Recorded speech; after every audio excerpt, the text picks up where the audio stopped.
Joining me now to take this discussion forward is Sonal Verma, the Chief Economist of Nomura, India.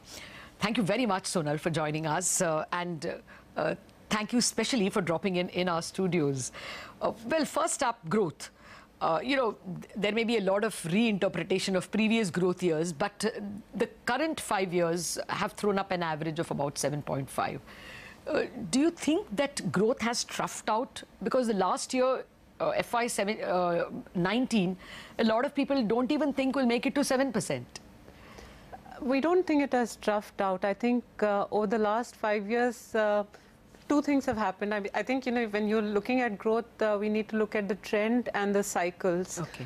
Over the last 6-7 years, clearly India has not seen any investment cycle recovery. So that clearly indicates that potential growth actually has been going down. Okay. But within that broad trend of moderating potential, we've seen two cycles, the 2014-15 upcycle, the 2017-18 upcycle. Yeah. Our assessment right now is that cyclically, the economy is clearly slowing down, both because of domestic and global factors, and that this slowdown will continue for at least a couple of more quarters. So to your question, the economy has not yet troughed out cyclically, but I think the bigger challenge, of course, is the more medium-term trend itself, and what we need to do to reverse that trend, because global factors, of course, are not looking very supportive.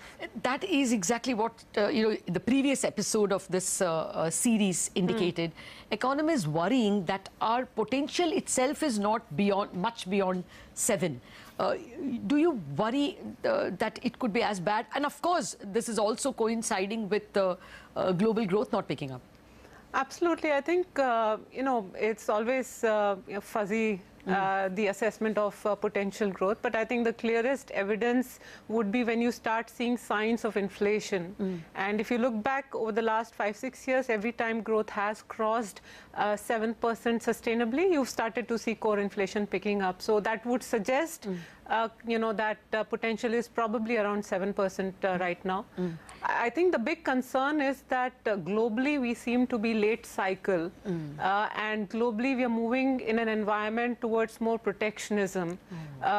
So the old growth models that worked, let's say, for China or East Asian countries is not going to work for India at a time where our working age population is actually picking up. So that means that we need to look internal in terms of maximizing our growth driver. Now, that internal growth could come in via more consumption, which should not leak out into imports. So we need to be producing what we are consuming. It needs to come back to more infrastructure spending that needs to come in. But I think, what is India's growth model? What do we need to do to get to that growth model and to sustain that growth model, I think is a very, very critical question we need to be answering. Okay. Yeah, of course, that has to be a bipartisan dialogue. No matter which government comes to power, that question has to be answered. But here, do you think one of the problems of the past 5 years, and maybe even earlier, is that savings, household savings is not picking up? Will that, what's your assessment of the savings rate and its trend going forward? Well, household savings have, of course, not picked up. And, I think what it implies is potentially two things. One is that income growth itself has been slowing down. Or for a given income growth, households have been consuming a lot more. And, of course, since we've seen more bank credit towards retail expansion, it would suggest that there's a leverage-driven consumption that is going on. So one of the reasons for the moderation in household savings could be that we are just consuming a lot more, and part of this is leverage-driven consumption. Is this a concern?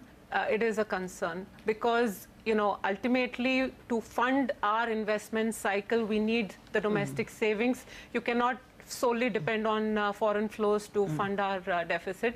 At this stage, I think the investment cycle is still quite weak, so you don't need that level of saving. But when we do get that investment cycle pick up, savings need to clearly pick up. So this is one of the constraints that could come to bind us when we look to internally push the growth drivers higher. Okay. Well, the achievement of the NDA government on inflation is, the numbers show it was superb. But where are we placed now? Did the last numbers give you any indication that we are troughing out and we should now start worrying that inflation will not be so benign? Well, you know, at 2% inflation, of course, you know, it's going to move higher. But I think the broader macro drivers of inflation do not suggest something to be too concerned about, because when you look at the core inflation, if there's a cyclical slowdown, if input cost pressures are coming off, globally there's a synchronized slowdown, that suggests that price pressures are under check. Similarly, if you look at the food economy, there's excess supply in certain categories. You have global food prices which are still quite low, rural wages which are still quite subdued. So this macro factor condition does not suggest that there's going to be a big inflation problem right now. So yeah, it may be troughing out, but nothing to be too concerned about. Okay, how many rate cuts then would you expect? Well, we think there will be one for sure, and given the growth inflation environment, our assessment is that the you know, the projections of growth for FY20, which the RBI is projecting at 7.4, are going to surprise on the downside. So we will not be surprised if there's 25 to 50 basis point more from here. But I think more than the rate cut, the challenge now is transmission of the rate cuts, and therefore what needs to be done to enable you know, credit deposit ratios to look much better in terms of maybe more liquidity injection will become a lot more critical. Well, that clearly brings us to the fiscal deficit issue. One reason why the transmission is not happening is the crowding out of the private investor, private borrower by the government. I mean, do you think even if there is liquidity, there is a limit because the government is too big a borrower? For the existing saving pool, yes. Are we seeing crowding out of private investment? I think private investments are weak for many, many reasons. Yes. It's not just crowding out. And given the debt issues that we are still trying to work our way out, in any case, the first stage of investment is going to be more brownfield investment rather than greenfield. So I would not blame the government for crowding out. But given the fact that we have limited financial savings in the economy, most of which is getting used up by government and government-owned entities, I think we are not building the solid foundation to be able to sustain the investment cycle when it picks up.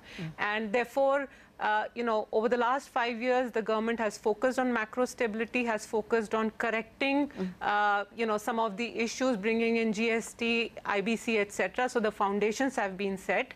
The second, the priority going forward has to be how do you kickstart the investment cycle in a world which is closing up. So you need to look internal, get that going. And then there's a stage 3 of reforms, which is that labor is no longer an advantage in countries because even manufacturing is moving towards more automation.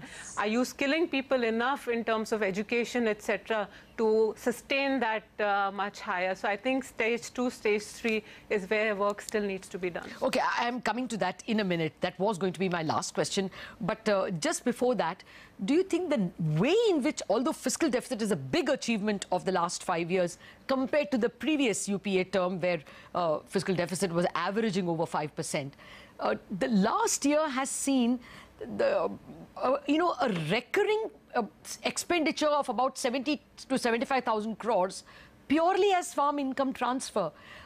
Do you think that will mar both the quantity and quality of fiscal deficit going forward? Incrementally, yes. But I think this is a political economy question. And, you know, good economics may not always be good politics. And we cannot have a sort of an economy where, you know, 70% of the, you know, economy is suffering terms of trade negative shock. And therefore, from a purely social, you know, social economy, political economy perspective, the focus on farm incomes, rural redistribution. In fact, our assessment is that irrespective of the government in power over the next 5 years, we will see rural reflationary policies coming back because this is going to be a political priority irrespective of the government in power. Do you think the last 5 years didn't recognize this problem or do anything towards it in terms of skilling or in terms of agri-processing? Was that one of the shortcomings of the last 5 years? I think if we sort of dial back 5 years, the problems we had back then were very different, Latha. I mean, you know, we had the high inflation, we had the legacy, we have the NPA issues. Yes. And I think the last 5 years, we've sort of spent correcting the macro stability and trying to recognize and resolve the NPA issues. So the last 5 years have been more about creating the foundations. Yeah. The next 5 years, now, having built the foundation, we need to get to the next leg of growth, which is where, you know, the focus has to be. And, you know, coming back to your previous question on the fiscal side, yeah. Most fiscal consolidation in India has historically always been via revenue rather than expenditure compression. Okay. And therefore, GST has not led to the kind of revenues one had expected, but hopefully post-elections, if we do see better tax compliance and revenues, then it has to be revenue-driven fiscal consolidation. It cannot be purely expenditure-driven fiscal consolidation in India. Well, that's an optimistic note that perhaps the groundwork was laid in the last 5 years in terms of GST, hopefully better tax to GDP ratios, and correcting the NPA issue, and therefore perhaps better brownfield expansion at least, and then maybe greenfield. Let's hope that's what the next 5 years lead to. Thank you very much, Sonal Verma. Thank you very much for watching this edition of It's the Economy, an analysis of the last 5 years.